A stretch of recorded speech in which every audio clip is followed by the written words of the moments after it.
Chris Hogan here. I've spent a lot of time traveling, speaking, and talking with people all around the country. A topic that continues to get me fired up is the self-made millionaire and their success story. I've even devoted segments of my podcast, Retire Inspired, to talking with these self-made millionaires. You're about to step into the life of someone who crossed over to millionaire status on their own terms. Your strategy dictates your tactics, is what I always used to say at work. This is what I want, and therefore I'm going to tell my money to do this today. You don't want to miss it, people. This is Millionaire. 1, 2, 3,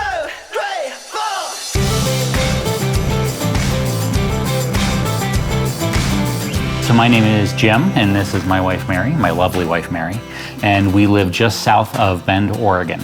So I'm a semi-retired high-tech executive. I do business consulting now.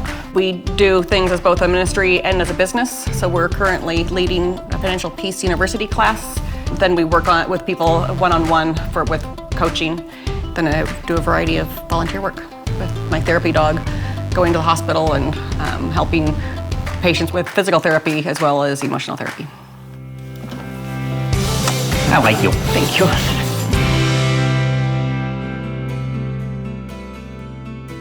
I grew up in a family, I'm the youngest of 6, and I grew up in a family that was always very secure. We might not have had a tremendous amount of money, but we always had food on the table. I can vividly remember many times where my parents would say things like, we're gonna pay off the house. So I was raised in that, and so I don't know that I necessarily ever wanted to be a millionaire, but what I wanted to do was make sure that myself and then my family, my household was gonna be secure long term.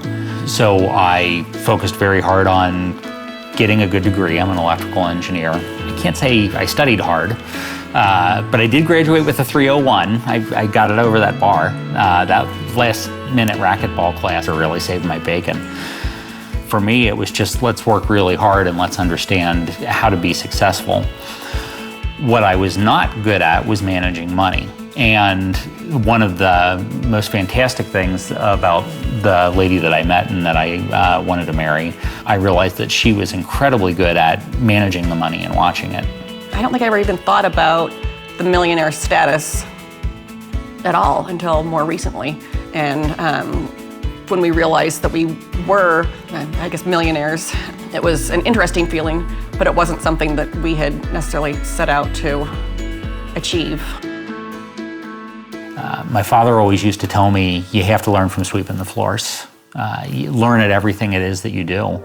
So I was incredibly fortunate. Like I said, I got an electrical engineering degree, and electrical engineers can be lots of things. And I had some experience with analog video, and I got hired by my company to actually work on a team that was taking video for the first time off of the television and putting it onto the computer. It was the first digital video ever created. And I got to be a team of about 40 or 50 people that made that whole dream a reality for the world. So everybody, you're welcome. My ideas were not what was important. It was letting everybody else at the technology. So we put digital video in the hands of the world, and then we saw the world turn it into some wonderful stuff. So technology is emotionless. The emotion that people put around it is very important. And you know what, money is the same way. Money is emotionless. Money is a tool that you can use for various things. It's what you do with the money, and it's how you do things with it. So these days I do a little bit of woodworking, and I don't have all the fancy tools, but the tools that I have learned to use very effectively. I don't want to be awful. I want to exceed, and the best thing that I can do is I can find the experts that help me. What I think is fantastic about all of Ramsey Solutions and all the things that Chris Hogan, for instance, provides on retirement is he gives you all sorts of amazing tools. All you have to do is just maximize your effort on working with those tools, and you will find that you will use them most effectively for your own budget and your own dreams. What's great about dreaming is it truly is a dream. You can start with a concept, you can embellish on it. The point for us isn't that you need to have one dream. The point is that you can dream in a variety of ways. And sometimes when you're talking about the cash flow plan, what you're really talking about is your dreams.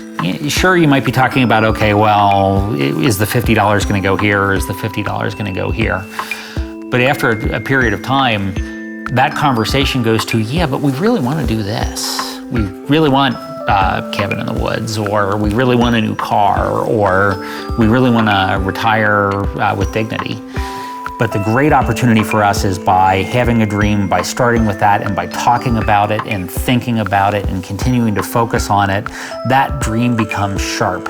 It doesn't matter if you're sweeping a floor. It doesn't matter whether you're onboarding a new intern. It doesn't matter whether you're managing a $300 million budget. If you are wildly and fiercely enthusiastic about something, you will succeed at it.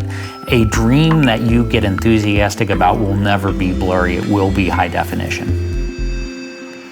I never made as much money as anybody around us.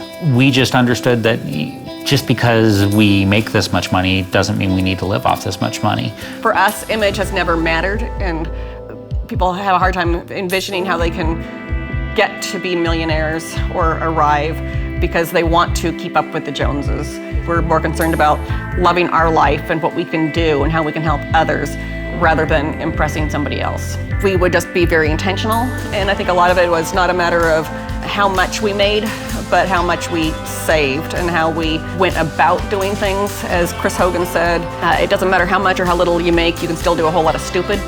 I've known people who make much lower incomes, and and people often say, how do you survive on that? And they don't just survive, they thrive because they have a plan. What we did is we decided we're going to live within our means, whatever those means are. We're going to give first, we're going to save second, and we're going to continue to focus on our dreams. It wasn't that we ever had a lot of money. It wasn't that we ever saved everything. We lived a lifestyle that we could talk about and that fit our dreams, and it enabled us to get to the point where we are today.